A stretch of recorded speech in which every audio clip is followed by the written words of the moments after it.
What are some ridiculous history facts? Part 2.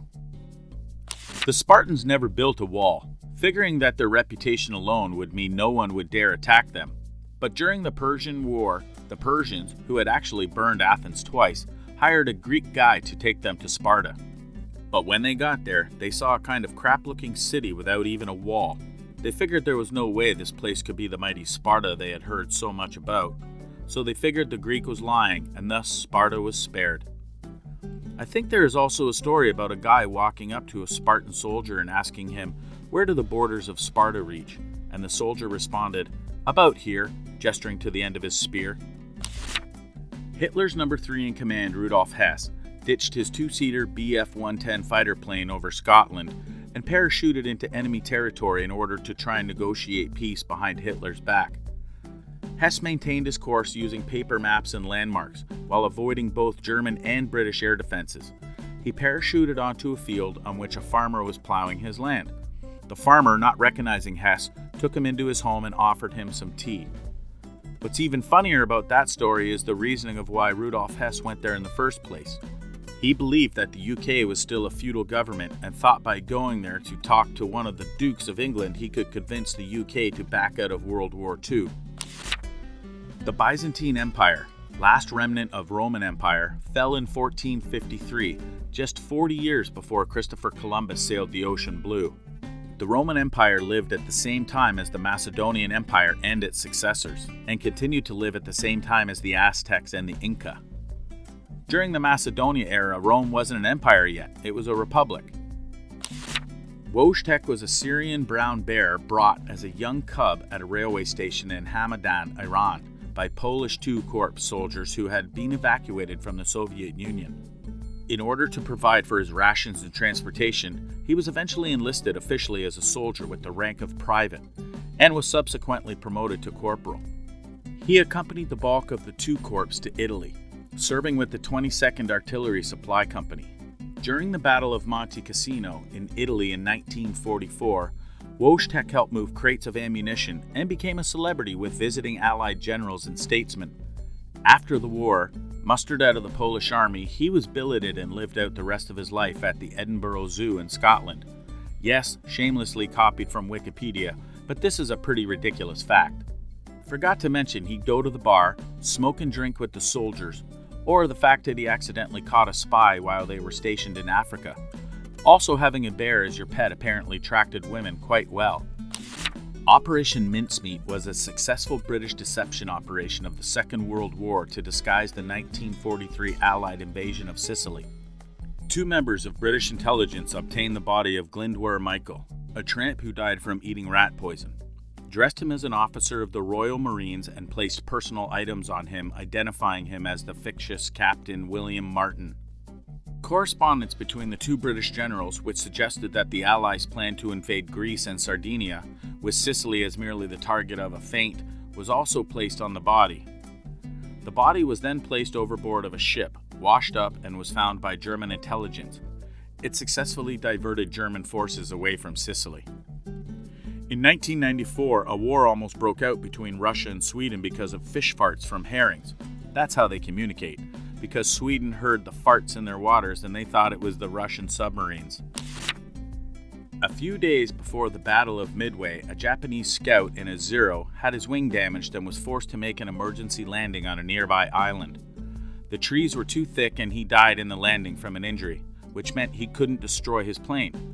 American engineers recovered the plane and were able to reverse engineer it, which gave US pilots a chance to run flight simulations with it, giving them a huge advantage in dogfights.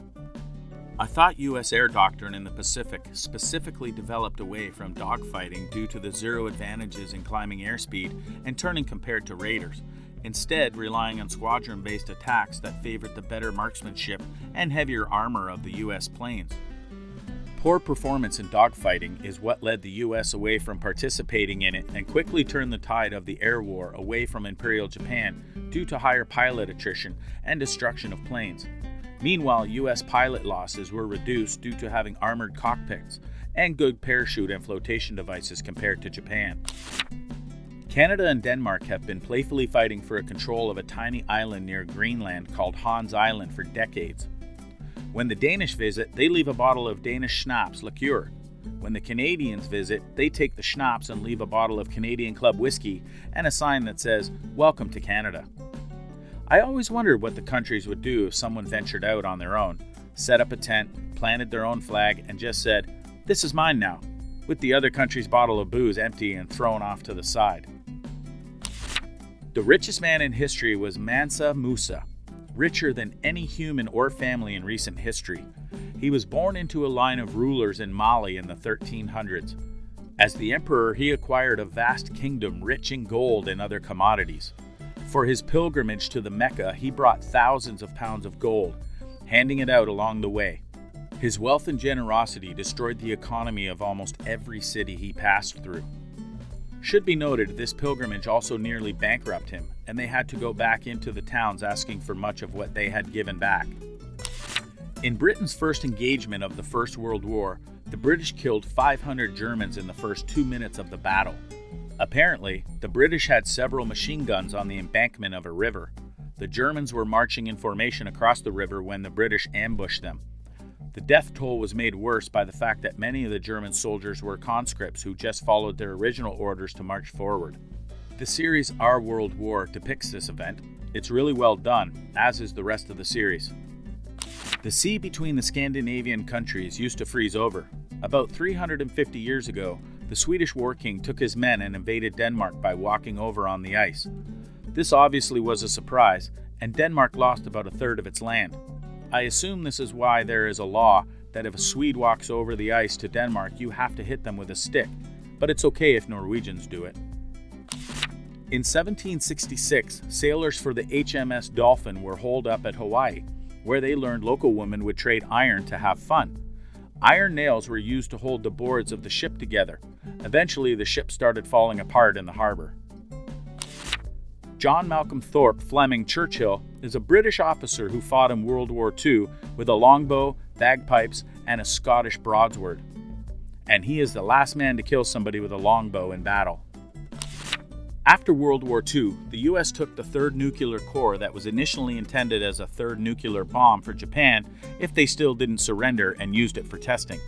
One of the experiments that the scientists tested was putting the core 2 in beryllium hemispheres and holding one of the hemispheres up using just a flathead screwdriver.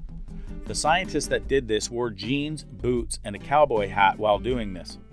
Of course, the scientists eventually ended up dropping the other hemisphere on the core and making the core go supercritical, later killing the scientist of acute radiation poisoning. So I'm pretty sure everyone knows about Dracula.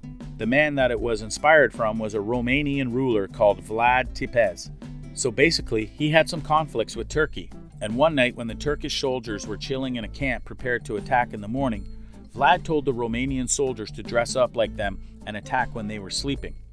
The Turkish soldiers were so confused that they started attacking each other and killed like half of the army. Then Vlad just left and let them fight. I think this is so genius and so dumb at the same time. Mainly genius. Part of the reasons the Geneva Conventions put you in timeout for dressing as a non-combatant and waging war. During the Battle of Stamford Bridge between the English and invading Vikings, there was said to be a large axe-wielding Viking blocking the bridge so the English could not get across. Their solution? Float a soldier in the river in a barrel with a spear and spear the guy in the nuts from beneath. And this worked. Wasn't it also said that he got shot with an arrow? Teddy Roosevelt's daughter, Alice, was amazing. One, because a white man sideswept the car her and her chauffeur were in, while calling the chauffeur a black bastard. She, you not, leaned out of the window and yelled for the whole street to hear, "Shut up, you white son of a bitch." 2, when asked to control his daughter, who, just to recap, smoked on the roof of the White House, swore a lot, drove around with men, and owned a pet snake, Teddy replied, "I can either be president of the United States or control Alice. I cannot possibly do both." 3, when it came for the time of the Roosevelts to move out of the White House, Alice buried a voodoo doll of Nellie Taft, the new First Lady, in the front yard. She, along with her cousin Eleanor Roosevelt, were also known as the Hissing Cousins for their constant neck-and-neck, lifelong rivalry. I love her quote, "If you don't have anything nice to say about anybody, come sit next to me." In 1898, author Morgan Robinson wrote a novella titled The Wreck of the Titan, or Futility. The plot involved a fictional ocean liner, the Titan, which sinks in the North Atlantic after striking an iceberg.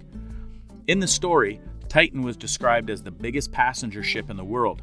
It carried the minimum number of lifeboats allowed, resulting in a large number of her passengers and crew perishing. 14 years later, RMS Titanic sank in strikingly similar circumstances. Sadly, many of the famous coincidences were not part of the original print, but were added later after the sinking of the Titanic. Edinburgh, Scotland was at one point called the dirtiest city in Europe. Before indoor plumbing, people would dump their bedpans out of the window. There was something they shouted to warn the people below, but still, too many people were getting splashed, so the city changed it so 10 p.m. was the designated time to empty bedpans. They had a bell go off and everything. But 10 p.m. also happened to be the time that the pubs closed, and this is where the term shit-faced drunk came from. They shouted "Gardy Lou." The legend of the White Death in Finland during the Winter War between Finland and the Soviet Union. This was a sniper who has been estimated to have at least 500 confirmed kills in the war that lasted 1939-1940 before World War II. This man's name was Simo Häyhä. The stories basically go that he was so ridiculous that the Russians were scared to go into the forest where he was rumored to be. Simo was known to have made his shots without using a scope, so iron sights, due to the cold weather and because he preferred it that way. He would also eat snow while making shots to conceal his breath. This was in -20 to -40 weather. He killed many enemy soldiers and even counter-snipers that were sent to kill him during his time in service. The stories go on and on about this man. He was eventually hit by an explosive round from a Russian soldier, which took half of his face off, but he did not die then. He actually died of old age in 2002 at the age of 96. This man is an absolute war legend. Wow, this guy was alive when I was the age of 2. That's cool. Crazy that he would do this with just iron sights. From 1840 through 1960, every U.S. president elected in a year that ended in 0 died in office. 1840, William Henry Harrison died in office. 1860, Abraham Lincoln assassinated. 1880, James Garfield assassinated. 1900, William McKinley assassinated. 1920, Warren Harding died in office. 1940, Franklin D. Roosevelt died in office. 1960, John F. Kennedy assassinated. Ronald Reagan, 1980, had an assassination attempt made on him, and George Bush got a shoe thrown at his head. Godspeed to whoever wins in 2020. Kennedy joked in a public speech that he would beat the 20-year jinx. My memory of that speech came back to me like a thunderbolt the night of his assassination.